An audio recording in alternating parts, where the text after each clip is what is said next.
when it comes to yung preparations natin sa anniversary ng CPPD-NDF ay mas proactive ang ating approach sa pamamagitan ng ating mga patrols at yung mga surgical operations na kinakandak ng ating mga battalions.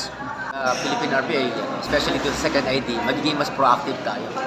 In fact, yung, kaya nga yung mga locations ng ating mga patrol bases, maluwit sila nagpapatrol para ma-ensure natin na yung mga communities natin, especially yung medyo malalayo, ay merong tayong mga pwersa na lumalakad.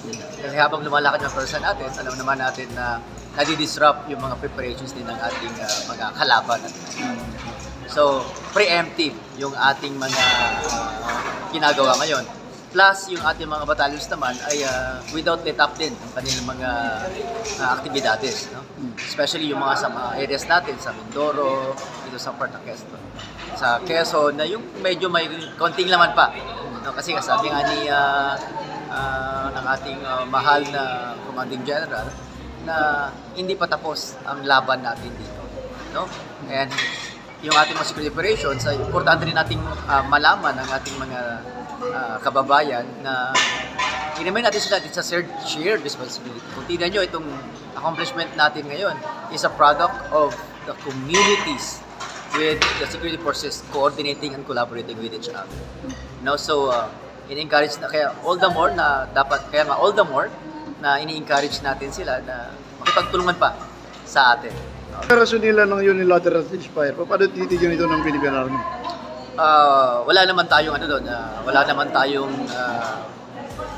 reaction doon sa sinasabi. It's a unilateral, no? Pero ang stand kasi ng command dito is patuloy pa rin ang ating mga operations. Nakita mo naman na ang statement nila na gano'n na ceasefire ang gusto nila, pero recently mayroong nasabugan, landmine, mga tropa natin na kinasabi ng dalawa. So maniniwala pa ba tayo sa mga pronouncement ng CPP-NDF sa mga ceasefire na yan? Alam naman natin na pag ceasefire, sinasabi nila gusto lang nila makapag-consolidate, gusto nila makapagpahinga, gusto nila makabawi. At kung may pagkakataon silang makapagkandak ng atrocities, gagawin nila yun.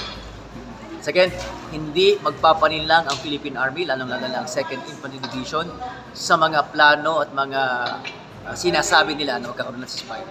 Hindi titigil ang 2nd Infantry Jungle Fire Division kung hindi natin mauubos ang mga elemento ng CPP-NDF dito sa ating area.